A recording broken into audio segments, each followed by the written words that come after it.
students at Utah Valley University gathered to pay tribute to Charlie Kirk, who was assassinated on their campus just 9 days ago. The vigil comes ahead of Sunday's funeral for Kirk. Tens of thousands are expected to attend, including President Trump. His murder and some unexpected outreach that Kirk made the day before his death have resonated with our CNN colleague Van Jones. The story begins when a Ukrainian woman was fatally stabbed last month in North Carolina. The suspect is a black man, and Charlie Kirk and Van got into a public sparring match online. Kirk claimed the murder happened because she was white. Van denounced that as completely unfounded. Kirk then sent out what Van calls a fire hose of tweets challenging his argument, which Van says sparked death threats against him. In the midst of all of this, Kirk reached out to Van in a direct message on X. "Hey Van, I mean it. I'd love to have you on my show to have a respectful conversation about crime and race. I would be a gentleman, as I know you would be as well. We can disagree about the issues agreeably." Now, that message was sent on September 9th. Van says he did not see it until the very next day after Kirk was murdered. Van Jones just wrote a piece about this for CNN.com and is here tonight. I mean, this is extraordinary. So this was received the day before he was killed. Yeah. Look, I mean, we were beefing. We were going at it online, on air.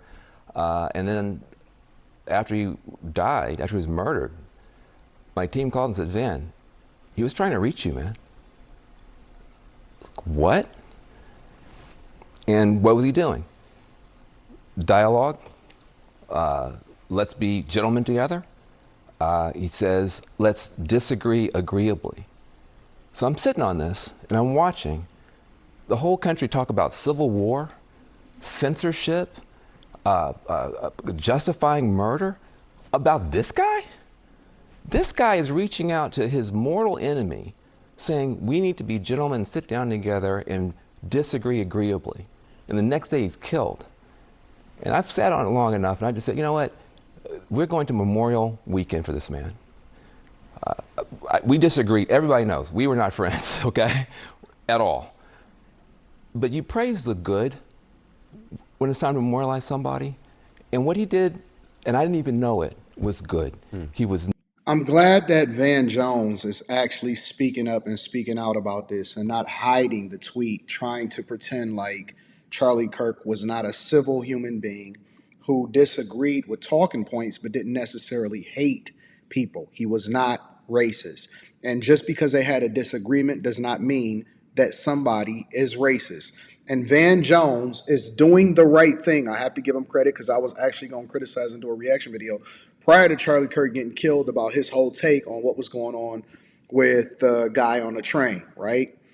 But Van Jones is actually being genuine, and he's being, I got to give credit objectively where credit is due, because in a time where after Jimmy Kimmel said his distasteful comments, and you see different people online and on social media taking what he says, Charlie Kirk, out of context and trying to make him out to be a bad guy, Van Jones, against all odds, because I actually looked in the comments of this video on CNN and I see people saying F Van Jones. People that Van Jones actually stands up for, which I disagree with what Van Jones says most of the time. People that Van Jones actually stands up for are the ones that's now saying F him because he's objectively showing the message on X, formerly known as Twitter, that Charlie Kirk sent him and said, I'd be a gentleman. You know what? Instead of Charlie Kirk just going off on him and going in and all of this other stuff, Charlie Kirk actually reaches out to him and say, hey, man, let's have a civil discussion. I am a gentleman about it, and I want to attack the uncomfortable conversations, and I want to address it and bring it to light, because this is what America is supposed to be. It's supposed to be civil discussions and debate, and you are not always going to agree with somebody, and you may be on a completely different side of the political spectrum of the person, but it doesn't mean that you're supposed to lose your life. And the fact of the matter is, whether you agreed or disagreed, even though the majority of people are taking the talking points out of context, whether you agreed or you disagree with Charlie Kirk's statements or stances, you cannot say that he was hateful. You cannot say that he wanted people to perish. You cannot try to tie it into a gun debate and say all of this other nonsense. You cannot take his empathy comment out of context and not add the sympathy part that he replaced it with. And so Van Jones is actually taking a risk, in my opinion, with the people that probably support him and being honest about the fact that, and I'm glad that he didn't cry because, Van Jones is a big crier. But he's taking a risk to defend what people are trying to paint Charlie Kirk out to be, and that is the right thing to do. Let's continue to get into it. Not for censorship. He was not for civil war. He was not for violence. He was for dialogue, open debate and dialogue, even with me. Even with me. If, would you have gone on his show? Would you have done Look, I would have probably tried to get him on your show. I mean, I wasn't trying to build his platform, but I would have called him, we would have talked, and we would have started the process of trying to figure this stuff out. And I think what happens is people get so worked up, Anderson, seeing us go at it, they think they're supposed to go out and kill somebody, or go out and talk about civil war, or go out and silence people, or cancel people, or fire people, or censor people. About Charlie Kirk, Mr. Debate, I did not agree with him on literally almost anything. But we were words, not weapons guys. We were words, not weapons guys. And we were getting into a position where we could get some real debate going, whether it was going to be on CNN, on his show. That wasn't worked out. But I would have taken him up. I wanted to beat Charlie Kirk in a debate. I didn't want somebody to shoot him. That's how we do it in America. And the idea that now people on both sides are justifying murders and calling for civil wars, we gotta calm this down, Anderson. We need to calm this down. We need to lower the temperature. Yes, we disagree, but like he said, we can disagree agreeably. That's his last words to me. Let's disagree agreeably.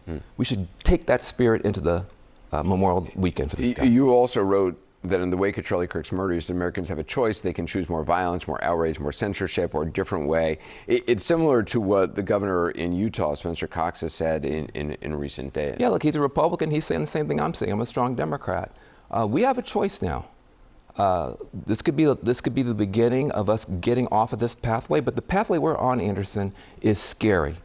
It's about more violence, it's about more retribution, it's about more censorship, it's about more of everything that nobody wants, but we can't seem to get off of it.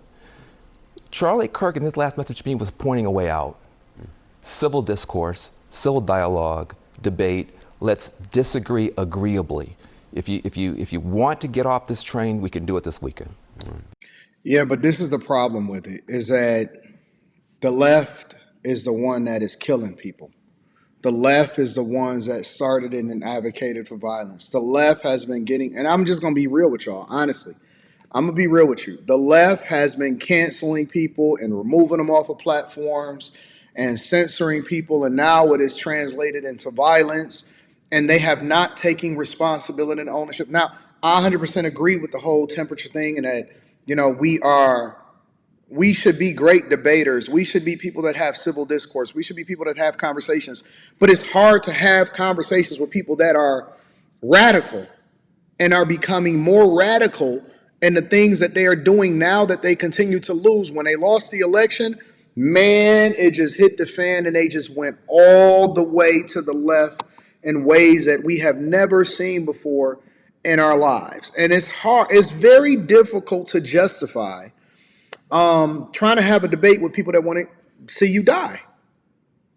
You see what I'm saying? So although I agree with the sentiment that Van Jones is saying here, at the same time, the only way for you to solve it is not to say, oh, let's go kumbaya and get ourselves together.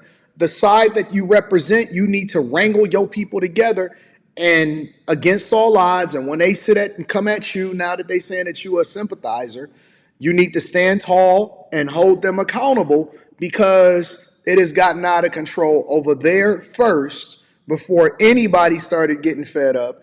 And they hated the way that Trump won the election, and it has went south since then. Let me know what y'all think inside of the comments. Make sure y'all tap into the Patreon. Link is in the description.